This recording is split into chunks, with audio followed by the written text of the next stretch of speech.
Interesting to note as ever with Prince Harry, because on those recent interviews, the one thing that was a reoccurring theme time and time and time again was the fact that apparently he just simply loathed the British media, the paparazzi, and many might say rightly so, given what happened, of course, to his late and beautiful mother, Princess Diana.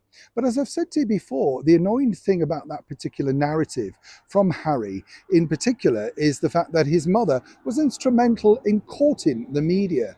I know for a fact, in the 90s that she would have a lot of these people on speed dial. She let a lot of people know where she was going to be. She knew exactly the power of the media. If she looked sad, that played against the world, didn't it? Coming out of a particular venue.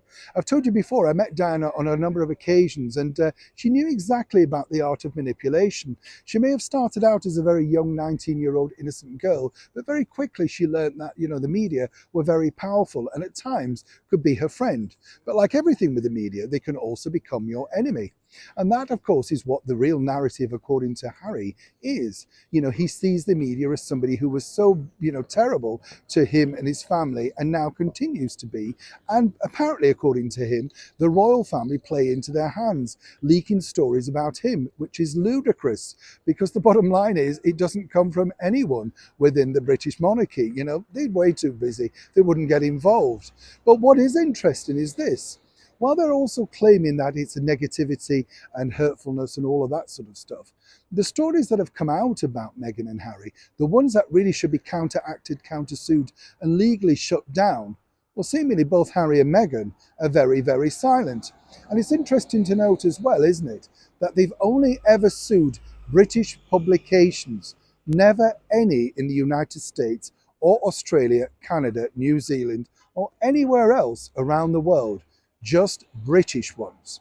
But what's interesting here, as one person pointed out to me, is some of the most salacious stories, the most ones that really should have been taken to task, have all literally come out of books, best-selling books, particularly those by the celebrated author Tom Bower and equally Valentine Low.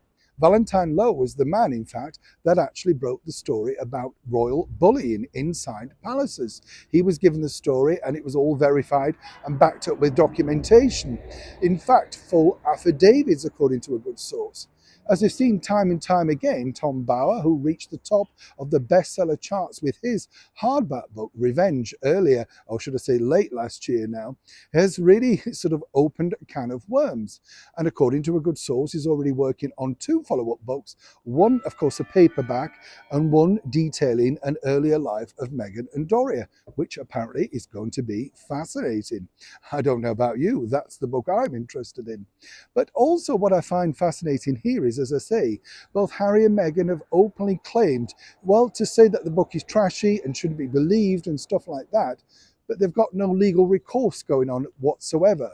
They're carrying on, of course, their legal recourse regarding the letter that Meghan gave to her father, which then he willingly gave for no payment to associated newspapers, the Mail Online, the Daily Mail, and of course, the Mail on Sunday.